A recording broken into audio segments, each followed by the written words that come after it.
All right, I'm going to get things kicked off, and I know we might have some more people coming in as we get started, but I know we have an amazing session here tonight, and I want to get us started as soon as possible. So let me begin by introducing myself. I'm Debbie Fox Davis. I'm the Executive Director of HD Reach, and I want to welcome everybody here tonight to our final webinar of the 2022 education series. We're so glad you're here right now, and we're looking forward to a wonderful conversation with our 4 panelists here tonight. These are the most amazing speakers I've ever met, and I can't wait for everybody to hear their words of wisdom that they're going to share with everyone tonight. I know this is a special time of year, but it also can be a very tough time. And so these road warriors are here to help us all navigate through these times. If you have any questions during this webinar, I invite everyone just to put them in the chat. And at the end of the webinar, these 4 panel members will get to your questions and answer any questions or concerns you have. And then you can always follow up with any of us here at HD Reach afterwards at any time. I also want to let you know this this webinar is being recorded, so you can watch it at any time. It'll take us about a week to get it edited and up on our website, but then it'll be available at hdreach.org. You can always watch it again, and you can certainly always share it with anybody else that you know. You may have family or friends that could also learn and appreciate everything that these amazing panel members are going to share with you tonight. And I absolutely need to thank the sponsors of this webinar and this whole education series for making all of these free webinars available. And my sponsors are Teva, Genentech, Neurocrine, Sage, PTC, Unicure, and Wave. And then I absolutely want to thank Savannah, Lauren, Lisa, and Erica for being with us here tonight. And ladies, please take it away.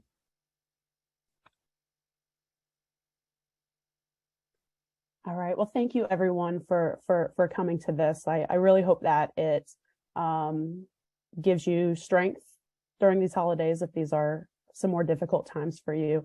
I hope you also learn and get a little bit some ideas that also make your holiday just a little bit brighter. I'm going to let Lisa and Lauren and Savannah go ahead and kind of kick off and introduce themselves and tell us a little bit about yourself before we really kind of dig into their stories and soak up their knowledge. So Lisa, would you like to start us off? Awesome. Thank you. Good evening, everyone. Thank you so much for being here late at night. My name is Lisa Hale. I'm a clinical social worker at Vanderbilt, and I also support the wonderful organization of HD Reach. And I'm very excited and, more importantly, honored to talk about holidays and stress and all that good stuff that comes with it. Welcome, everyone. Lauren. Hi, guys. Glad to have you. Erica, do you want us to go ahead and do an intro? Or just wait? Okay. So for those who don't know me, I am a longtime advocate, have been part of the HD community for a long time, since I was 20 years old. I'm gene positive and tested when I was 20. I'm 37 now. I have been part of HDSA. I've been part of Help for HD and do a podcast for them for the HD community, and just all around like law enforcement education. I've done all kinds of meetings, and more importantly, I've been a caregiver for my father, who passed away 2 years ago in January. And so, yeah, that's a little bit about me. Hey guys, my name is Savannah Wilkes. I'm excited to be here tonight. I have not been as involved for as long as many others here in the HD community as far as the support goes, but HD has been in my family for as long as I can remember. My grandfather died from HD the year that I was born, so I never met him. And my mom was gene positive, and several of her siblings are right now. And my brother also has Huntington's disease. I tested a few years ago and tested negative. So Huntington's has been in my family in so many different areas. And so my parents actually passed away 6 years ago next month. And after that is when I really started looking into finding support for Huntington's disease. I didn't know about HDSA. I didn't know about things like this. And so it would have benefited me so much to have that support. And I'm really thankful to have it now and to be able to hopefully pour into others just from the things that we're learning as we go through this journey. My mom suffered with Huntington's disease for about 11 years. And she was diagnosed right when I was going into high school. So it was just a very long journey with her. And I know so many others here are dealing with the same thing. So I'm happy to be here talking to you guys, though. Thank you, guys. Thank you so much. So as you all can tell, we have two incredible human beings. And so I'm sitting back with my tea, my peppermint tea tonight. And because that is something that gets me through, that brings me a little bit of joy. But going forward through this conversation, we're going to learn what brings these wonderful people joy, what their loved ones experience, the difficult times, and just how we keep going forward and pushing through the holidays when they're not so great. Lisa, I don't know, I'm going to put you on the spot, but I know you had such a beautiful, we had a beautiful intro conversation with you that really put us in the mood for the holidays. Thank you. Guys, feel free to jump in and support at any point in time, and that includes every wonderful person on this screen. Let me kind of set the table about how I feel and how I think a lot of us feel during the holidays. Many of us grew up with, and I'm going to date myself in generation wise and say that Norman Rockwell painting or that coffee table book that the holidays are absolutely perfection. And that is a lovely premise. But I also think that we have to look at it in the sphere of kind of reality and say sometimes the holidays bring a lot of pressure, a lot of stress, and with that, some unrealistic expectations of I have to be everywhere. I have to see everyone. I must send out every postcard and every card to everyone I've ever met in the last 10 years. My house has to look like Martha Stewart, and I have to have the cookies and everything and support everybody else. And I kind of want to take a step back and say, those are wonderful expectations, but sometimes they're not really real. And I think it's super wonderful to have those thoughts, but I think it's a lot more fun to be real and create your own expectations of what the holidays are really going to be. Holidays are wonderful, but there's a whole spectrum of emotions that come with holidays, right? Some of us have children, some of us have grandchildren, and we all have some family or people that are really important in our lives. And I kind of want to take a step back and say, take care of yourself during this holiday season. It's okay to create your own tradition. It's okay to go out and dance with your child, to have a cup of peppermint tea, to FaceTime your friends that you haven't talked to in a very long time. It's focus on the small things, right? It's okay to prioritize what's important to you. And more importantly, as you're living and going through the journey of HD, it's okay if it's not the same as last year. It's okay to create the tradition and the memories that speak to you and your family and your home. in whatever way that works for you. Create the rituals that speak to you around the table, around the Hanukkah candles, around the Christmas tree. Make those moments for yourself and create your group of friends. I call them your 3 o'clock in the morning people. The people that you know that if you're really having a tough day, you can send that text at 3 in the morning and they're going to say, it's okay. I think it's also fine to take a deep breath and connect with who you are and who you want to be during this season. That's kind of an overview of, I say, let it be and create the holiday that speaks to you. But now I'm going to turn it over to Lauren and Savannah and let them share their pearls of wisdom of how they are reacting and creating their rituals for this holiday season.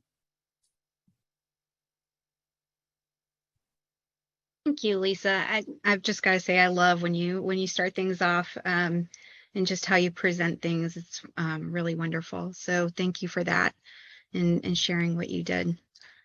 I'm really excited to be doing this with Savannah because I actually got to talk to her earlier and she makes me see a different perspective on things.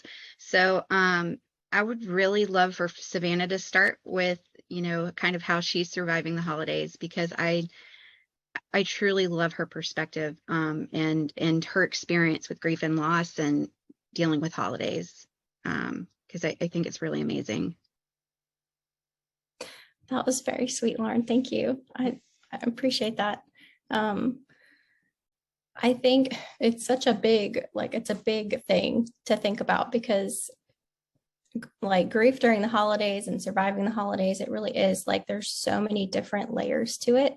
And I think that because grief is individual, that how you go through it during the holidays is also really individual. And for me, I've found too that as I grow and adapt and change as a person, that the way that I grieve and the way that I cope also does.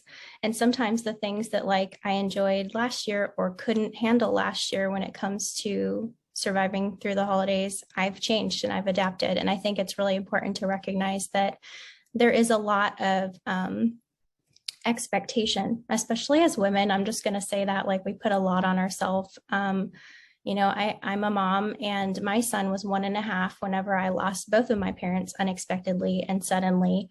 And it was right during the holiday season. And so for me, it was about survival in the beginning, for sure, because it was just putting one foot in front of the other. But I also felt so much pressure that if I did not do everything, that he wasn't going to have a good holiday, that he wasn't going to have a good Christmas, and that, at 1.5, I'm crying thinking that he's going to have bad memories of me. And, that's kind of unrealistic. He doesn't remember. But I think as I've grown and gone through each holiday, I've found what works for me. And I've also realized that it changes all the time. And so I don't have one tip or something that's this is what you should do. I think it's really important to be aware of what brings you comfort right now in this moment, and what works for Lauren may not work for me. And that just kind of, you can watch how other people cope through things, but you really do have to find what works for you. And I do get really overwhelmed. I'm a perfectionist. And it's so hard for me to not try to make everything perfect. I had wonderful memories attached to holidays when I was a child. And I know that that's not the case for everybody. Not everybody has wonderful memories attached to that. So the way that I like to do things, may not be it may be triggering for somebody else to put a Christmas tree up this year. So don't put one up. And it's okay. I think it's really important to say that it's okay if you don't feel like celebrating. It's okay, if you don't feel like going and doing all the things that you used to do, maybe with the person that either you're a caregiver and the person that you love is sick right now and you're dealing with that and you're just in survival mode, or they've passed away and you don't have those people there that made those memories with you. Because for me, Christmas was about the experience of being with people that I love. Like all the things that we do, decorating cookies and going Christmas caroling and stuff, all of those things are wonderful. But if you did them with the people that you love and they're not here anymore, that can just be way more exhausting and like traumatic than actually, forcing yourself to do those things. So I didn't. In the first few years, the things that did not bring me joy and that caused for me to be stressed out, I started to say no. And it was hard because you are going to disappoint some people. Some people just have the expectation that like you should be fine after a certain amount of time when you've lost somebody, and that you should be able to just do all the things you used to. And I'm a completely different person today than I was 6 years ago. I just am. And the people who don't get that about me now, like honestly, I'm not close to those people anymore, because I've recognized that like I have to keep my circle small. I have to protect my mental health, and I am different, and I'm like, grief doesn't go away. So this is like, it's not something that you have to sit and wallow in forever, of course, but you also have to recognize that you're always going to be sad because you loved that person for the entire time that they're here. You're going to love them for the entire time that they're not. And the entire duration of your life is when you're going to grieve. It just changes with you. So I'm going to stop talking now because that was a lot, but No, it's great though, because it's so true. And I love that. I think it's really hard for me this year, especially with it being the second year that my dad is gone. I was expecting it to get easier, and it's actually harder than it was the year before. So, Thanksgiving for me was extremely hard. Christmas, as we get closer, is extremely hard. His birthday is on the 18th. But, I try to push through for my kids. And what you say, Savannah, is so true, that sometimes you don't have to. You can just be, and it's okay to not push through. And I love that because I haven't been told that. So when you said that before, it was a huge moment for me. So somebody told me it's okay to not be okay during the holidays, even though I have little kids. So that's huge. So thank you for that. And I think for me, I am trying to, with my kids, they're, 2 and 4, and I'm trying really hard to make sure that they get pieces of my dad that I had. And so trying to pull that in, and it makes me feel better. But it's also hard, right? Because I remember that last year and how hard that was. And there's all of those flashbacks to it. And so it's this hard balance, and having to take a step back and knowing, when to do that. I think it's huge. And one of the things that we discussed initially when we were planning this was, with the person being alive, like how do you include them in the holidays, and how do you deal with the anticipatory grief, and how do you help them still be a part of things? And I think that you said a really great thing then too, Savannah, in that you don't have to force it to be able to have a good time and for you to enjoy the holidays. So I would love for you to talk on that too, because that was such a huge thing for me, for you to say.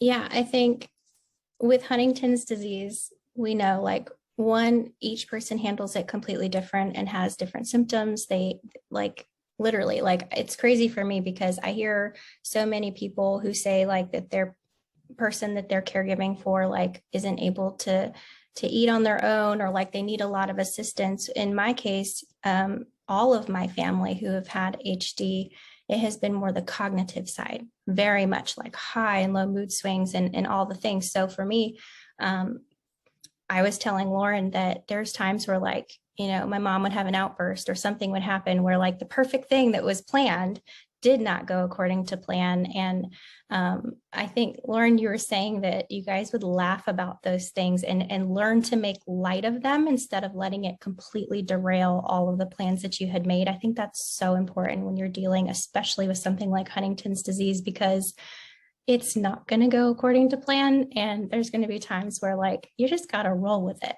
And you can still make the most out of these times and remember that time is short. And so like, if someone's having an outburst or a tantrum and they're getting upset about something, that's okay. Like turn it into something humorous and move on, and like allow yourself grace in that you're doing the best that you can. And you mentioned your kids and wanting to give them the best holidays. I think the biggest lesson that I've learned when it comes to that is that, our kids need to see us be vulnerable. And sometimes when I'm grieving and I'm crying, I involve my kid and I show him mommy gets sad too. And it's okay to feel sad, because I think our generation especially grew up trying to be tough and don't show anybody, that you're hurt. And it really made adults that don't know how to cope with their emotions. And so I think it's so important to model that, like, as parents, we're not perfect and that we're going through stuff too. And so it's okay if you're like, you know what, I really can't put this up right now. These ornaments like kind of make me sad. How do you want to put them up? Like just including them and recognizing that like you can still do things differently. It doesn't have to be the same that it was before, but it can still be good and make a new memory, I think that's my biggest struggle, is what you just said, and in that feeling like I can't show my emotion in front of my kids. And the fact that you did for your son that's mind blowing to me, like, and so awesome too, because I didn't think about it until you said it. And what a way to teach him. So I think that's such a perfect thing to do, just to show that side. Because I tend to just push it into the back and like, oh, okay, I've just got to be this way for them and don't think about showing emotion in front of them. And you were talking about, we laugh about things. I'll go into that a little bit. So my dad had this great sense of humor. He liked to make jokes out of everything. He disappeared for 12 hours in Florida. He made a joke of it. He just truly, he found humor in everything. So for holidays for us, when we had accidents, if he spilled something or if he bumped into something and it broke or whatever it was, oh, it's just my HD. And he would just laugh about it. Or when my mom would get mad at him because she's a perfectionist and if he broke something, we would say that she caught HD. So yeah, we would just make a joke out of it, because you can't be so serious about it. And he truly just was such an example in how he just rolled with the punches, and that's kind of how he dealt with HD, and was amazing for it. He liked to be in the middle of the chaos. He didn't like to communicate, like he wanted to just sit there, but he loved being in the middle of the chaos with the family and seeing everybody and hearing everybody talk. So we made sure that we had him at the table, so he could listen to everybody, but also a place to where he could escape if he needed to. So he could either go outside or a room, and he would do great. And, we established, like, when he said he was done, that was it, you go home. So that's how we really survived when he was alive, just making sure those things were implemented and stayed consistent with them so he wouldn't get overwhelmed. I find that really eye-opening too, how you talk about, you had a space for him to go and decompress. And then when he said that he was ready to go, you were like, it's time to go. Were there ever moments that you tried to drag it out a little bit or try to keep him staying a little extra for the kids or for yourself? And that just you just realized that didn't work, or kind of what changed, if so? Oh, yeah.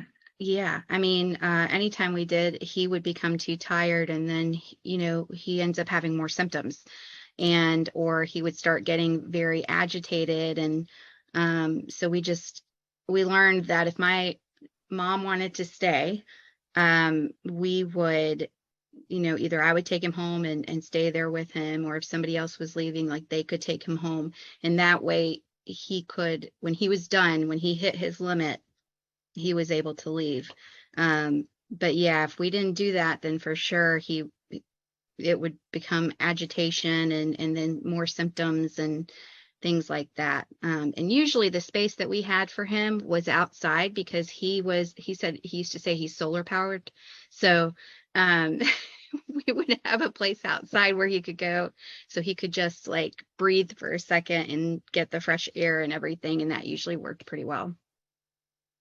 I think what I like, it really spoke to me, is you, like Erica said, you gave him space at the table, in that maybe he couldn't eat, maybe he was, but he could still be part of the family and be part of the dynamic. And I think people that don't understand HD don't understand that our loved ones are still present.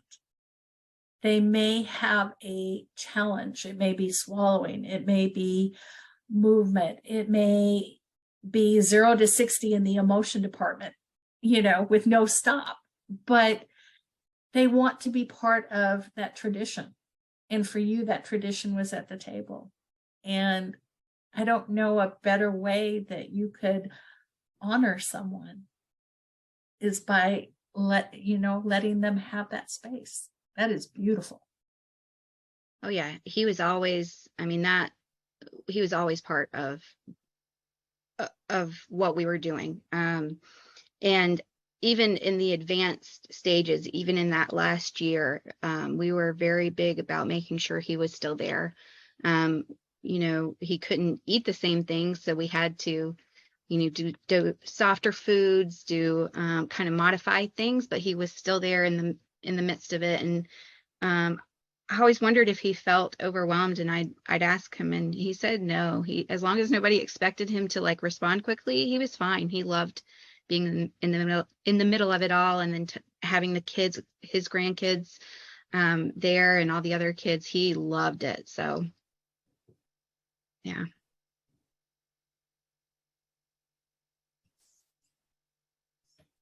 I have a question for you both, if that's okay.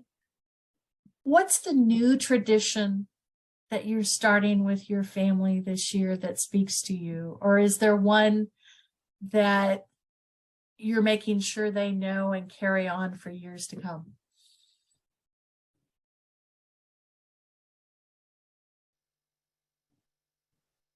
For us, we are doing Christmas lights since my dad loved Christmas lights. So every year we're adding to our Christmas lights. And this year we have quite a number of Christmas lights. My kids are loving it, but that is in honor of my dad because he truly loved it. So that's the tradition we're doing, is adding every year, adding a new piece to that, and also making our own ornaments that we can hang on the tree is the tradition I started last year, and we're continuing on.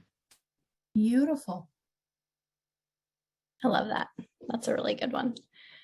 I'm not sure that I have a new tradition this year that I'm starting, because this is my 6th holiday season without all of my family present. But I do know that incorporating them into things is really helpful for me, because it makes me feel like they're a part of it and that I'm still including them in their memory. But I've also really enjoyed just starting my own traditions, which I did a couple of years ago. So it's not just this year as it being new, but I do a few things. And when I first was going through grief, like those first, Lauren, you talked about this earlier with the firsts and the seconds, like as far as those anniversaries and different things going by. And I think that the reason why like the seconds and thirds can be harder when it comes to grieving is because you're kind of numb the first year and you don't know what to expect, and you're bracing yourself for going through the holidays without your family. And so then the next year, like you kind of thaw out those emotions is how I view it. And it's harder. And honestly, I've cried more in the last 2 years during the holidays than I have ever before. And I'm still okay. Like I have those moments where like I can feel everything so intensely. And so in the beginning, I really struggled with, if I don't carry on all of the traditions that they did, then I'm not honoring them or I'm forgetting them. And I've learned it's okay to incorporate some. Some of them I even adapt and change a little bit, but I've had to pick and choose some to not get so overwhelmed. And then I started creating my own as well with my family, because I recognized that like the family that I had and grew up in, it was wonderful and I enjoy those things, but it's impossible for me to carry on all of that stuff into my life now. And so recognizing that and starting the little things like baking cookies with my son, like we bake sugar cookies, we make homemade ones and homemade icing, and we have our neighbors over and we all decorate cookies. I didn't do that as a kid. And so that's new. And that's something I love doing now. And so I think it's just finding those things that like you can still incorporate them a little bit, but it doesn't have to be all about your grief and what you're going through either. You can separate it and you didn't forget them. That is beautiful. Thank you both. If it's someone's very first Christmas, or their loved one's in late stage, what pearl of wisdom would you give to them?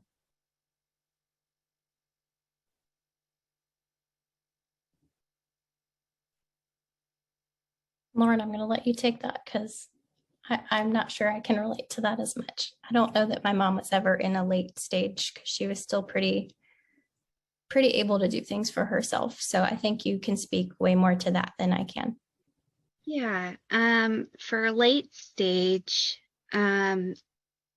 make sure that you're still involving them. I think it's hard, as they get to a point that they can't function, and they can't walk and they can't do these things, that we tend to think that they're not going to enjoy it, that they're not there, right? But they are. And so like because my dad loved Christmas lights, and he could not walk at this point, what I did the last Christmas he was with us is we went to McAdenville in the car, and it's a city of Christmas lights, and we drove through instead, and then picked up on his way home, we picked up his favorite food. And so that's how, I really brought Christmas to him, and he loved it.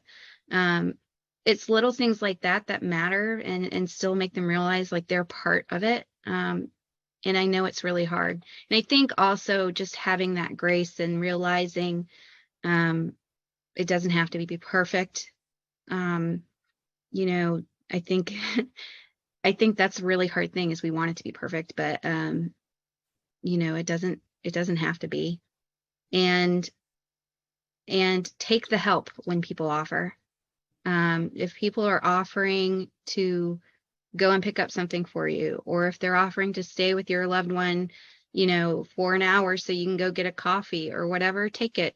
Just take it, because it's necessary. Holidays are hard anyway, and then when you add HD to it, you just need a break sometimes. You need to be able to breathe. So take the breather. I think, for late stage, that's what I would say. For grief on the first year, that's a little bit harder for me. I think Savannah's right. I felt numb. I felt I just didn't know how to navigate it. So I just kept going the way that I did, and it just didn't really hit me. And part of that too comes down to my dad was in the hospital so much in that last year that, it was like, okay, I kept expecting him to just come home from the hospital. And so it took me a little bit to realize like that wasn't happening, that this was real. And so I guess because he had been in the hospital so much that last year around Christmas and Thanksgiving and stuff, when that first year hit for us, it was just kind of, I was numb to it all and just kept expecting him to come home. So. Okay. I'm going to flip it on you just a little. Excuse me. How do you ask for help? Because I think that's hard, right? Even, I love what you said, Savannah, about perfection. I think we have this halo that we think we have to wear 24/7, and the apron and the cookies out on both trays and all that, right? And like you said, some days it's just not happening, right? It's just not happening. How have you been able to ask for help?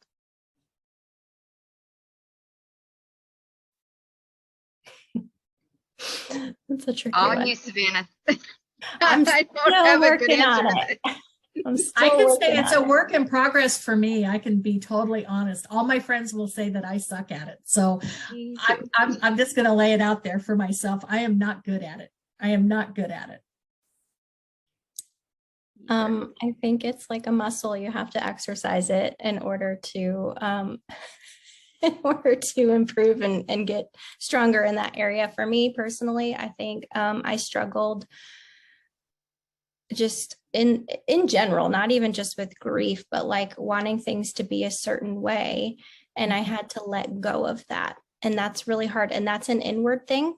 And I would find that sometimes I would take on so much to try to do everything the way that I knew it needed to be done, that I wouldn't allow someone the joy of being able to help me. And I think it's about taking a step back and recognizing, like, okay, what is this season even about?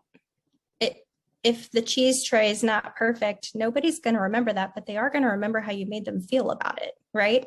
So I think that's the biggest thing, is like recognizing that sometimes you have to take some things off of your plate and allow somebody else to do it in their way and be okay with however that is. That's been the biggest lesson for me, is that, you know, a classic example is just like being married. Like, I'm going into 12 years of marriage next month, and, you know, my husband loads and unloads the dishwasher completely different than me. And I used to not let him do it because it bothered me so much. And then I recognize, like, do I want the dishes clean, or do I want to do it my way and add something else to my plate today that I don't need to? So being okay with things just not being the way that you might be used to it is okay. And that's totally something that you have to work on inwardly, because you can't take on the world and still be present for people, especially when you're going through grief and the stress of maybe having somebody alive with Huntington's disease. You just can't. You can't do all the things. So you have to really, like, for me, when I start to feel really overwhelmed, a lot of times, like, it's inward resentment that I'm having towards people for not doing things the way that I think that they should be doing them, even though I didn't express how I wanted it done. So I communicate very clearly if there's something that I need done, kindly, obviously. And then if it's not going the way that I want it to, and I'm really starting to get stressed, I literally just go walk in the other room and I breathe. I walk and I pace. And my son laughs at me now when I go do it, because he does it now. I'm like, I'm regulating myself, because if I don't, I'm going to like lose it. and so he'll do it too. You got to just sometimes just take a step away and allow yourself that moment to just decompress and recognize, like, am I really upset about, you know, the cheese tray, I'll use that again, not being perfect, or is this just because I'm overwhelmed because I took on too much and I need to allow somebody else to take some of this from me? Lauren, you have to talk about the spoons too. Yes, please. Oh, Lord. Yeah, well, I'll get into that in just a minute. Okay. So I do want to use something that I actually just told my aunt today. My grandfather on my mom's side has Alzheimer's. He's late stage Alzheimer's. And I had a conversation with my aunt today, because my mother can't lift my grandfather. They all live in the house together. They help, take care of my grandfather together. And she's just not able physically to do it. And so she said, well, your mom then doesn't want to do anything. And I said, well, maybe you should just write a list for her of the things that you still need help with, that isn't related to lifting him, and say, okay, these are the other things that we need taking care of. Maybe, you can help with these things. And having a list where she can see it, it'll be easier for her to pick off that list and go, okay, I can help with this. I can help with laundry, or I can help make dinner this night, or whatever. And it's something you could do with friends too, is have a list of, these are the things I need done, for the holiday season. I haven't been able to wrap these gifts because I've been taking care of my loved ones. So could you come and help me with that? And allowing them to do those types of tasks instead of the caregiving tasks, just because they may be easier for somebody to step in and do. Because, people have a hard time with caregiving, especially with HD, when they don't know kind of what to do and how to deal with somebody, but they know how to wrap presents and they know how to make a meal and they know how to go pick up stuff. So it's something I suggested to my aunt today. So I just kind of wanted to share that. And it's funny you mentioned the spoons, because the person who actually told me about the spoons is on this call, is on this meeting tonight. So I'm probably going to get part of it wrong, and I hope she doesn't hate me for it. But one of the things that I've learned from my best friend is this spoon theory, in that with chronic illness, with Huntington's, with, it's not just HD, but with chronic illness in general, everything takes energy. Everything that you do, from taking a shower to eating a meal, takes energy. And the way that she communicates with me is, she says she doesn't have the spoons. And she got it from the spoon theory of, you have so many spoons in your day. And each spoon, represents, the energy that you're going to use. And as you use these things, you're running out of spoons. And when they're gone, they're gone. And you can borrow from spoons for tomorrow, but then you don't have enough spoons for tomorrow. So you have to learn to really set the boundary of, this is what I've got. And if I don't have the spoons for it, then I can't do it. And really setting that boundary yourself, for yourself during the holidays and for others, it's huge. It's been very helpful for me learning that. It's not something I thought about before. And I'm really glad that she taught me that, because I've really started incorporating it for me. So I think it's a really cool thing. Something we're going to do a podcast on too, if I can convince her.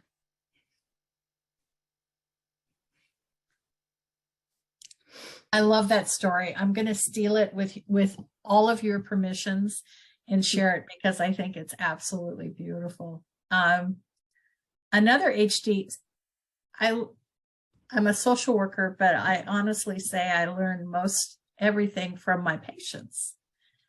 A very lovely family that I work with literally divide and conquer, because within the family structure, one person does meds and one person does visits and the other person kind of does the tough conversation, and then the other person with her kids is the entertainment. And I think as we work with the spoons of what we have and what we want to accomplish and what's really important versus that perfect cheese tray, I think we kind of create our own families and our own support systems that help us kind of survive, right? And it's hard. That first is really hard. Another family of mine has multiple siblings, and the caregiver is like, I need help. So literally she took a calendar and said, okay, guys, here's our calendar on Calendly or whatever calendar app that you want. Pick your day of bringing dinner or giving me an hour of respite so I can take a shower, right? Or just something like that. And that was very inspiring to me, because it was such a nice, graceful way of saying, I need help, but allowing each family member to kind of pick that expertise or that day or that time, which I think can help too.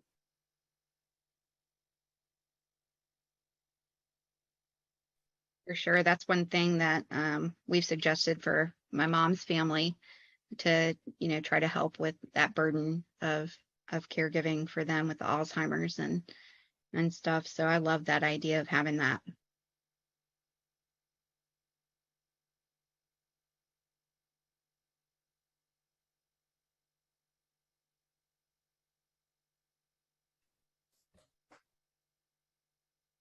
Does anybody have a question? I don't know where to go next here. I need a little direction. I'm sorry. I'm tired.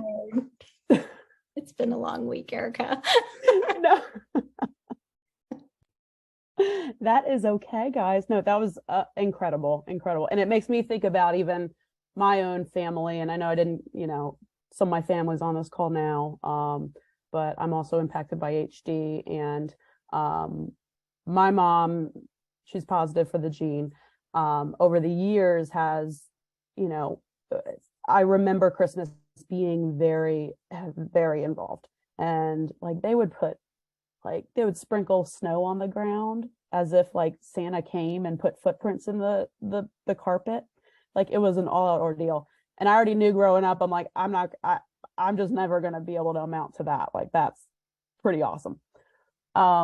But she's acknowledged now that it's like, I need help. I want to carry on some things, but I need to share the load. And I need certain people to make these dinners. I need certain people to do these certain things. And I think that's so important to, kind of acknowledge even within our own families of like looking at that and going, okay, what are they saying if they can say it directly? But also like if they're not, what are they trying to say? And utilizing your support system, utilizing your team, or building on that and bringing in friends, bringing in a neighbor, bringing in people who can support you. And I want to go back to Savannah saying it's a muscle. Like it is a muscle that is like the weakest thing. I think we're born with it. And it's like the weakest little muscle that we own. And it's like asking for that help is like sometimes pulling teeth. And it's just something that you kind of have to exercise and you have to try it on people and you have to see who you can bring in to develop your own support team. So I'm so grateful for you both here. And, unless Lisa has some other comments or if anybody on this call has anything that they want to ask, feel free to write it in the chat. Feel free to, we do have this recorded right now. So if you do come on camera or a voice to talk, it is recorded. We can edit you out if you want. But just wanted to throw that out there. But I'm so grateful for the two of you being here tonight, because I think you've given me a lot of perspective. I can see Lisa smiling over there too. I can see Lisa's got perspective as well. Absolutely. Erica, I think that Melissa could do that snow for you. Do that for you. She's done the Christmas lights, so maybe she'll do the snow for you. She's probably. I'm like, when I think about all my parents did, I'm exhausted already. But I thank you all for sharing. So I've learned so much. I don't come from an HD family, but I come from a family. And so much of what you said, just it all makes sense. And I think for people who are impacted by HD and walking these challenging roads, there's a lot going on. And I think what I'm hearing over and over is it's hard to go by yourself. It's much easier to go with friends. And, you don't always have friends out in the real world, I'll say, that understand HD, but you have, everybody here that's here tonight helps out in the HD world. And you can always contact, Erica at HD Reach, and she can get you in touch with anybody that you need to get in touch with. And you've got the support and you've got people to talk to think about what's important to you and to help you prioritize and to make that space for yourself and to come up with those, great ideas for asking for help and just talking to a friend. Because I think that's the most important thing at this time is, these poor cheese trays are getting picked on. I love a perfect cheese tray. I don't. I just love cheese. It's all good, right? And I think that's the bottom line. It's all good as long as the people are good with you and for you. And I think we can all be here together. And I appreciate all of you for being with us tonight. And whenever you may be watching it, it may be first thing in the morning, but I'm so glad that everybody's here together and that, everybody is here and can be a strong force and a strong friend for everybody else out in the world who is going through the challenges of HD and everything else. So with that, I'd love to say thank you. And I hope everybody has a wonderful evening and a very safe evening. and to also invite you to join us at HD Reach in 2023. We're planning an amazing education series for next year. This is the last one for this year, but we'll be starting off in January with lots more information. We're really going to be focusing in on some of those rarely talked about, but commonly held issues that people have and just have a hard time bringing them up. We're going to bring it up, and we're going to talk, and we're going to get real, and it's hopefully going to have a real impact. And that's what we're here for. But in the next couple of weeks, just find your moments of joy, find your moments of rest, take care of yourself, and take care of anybody else you can. Thank you.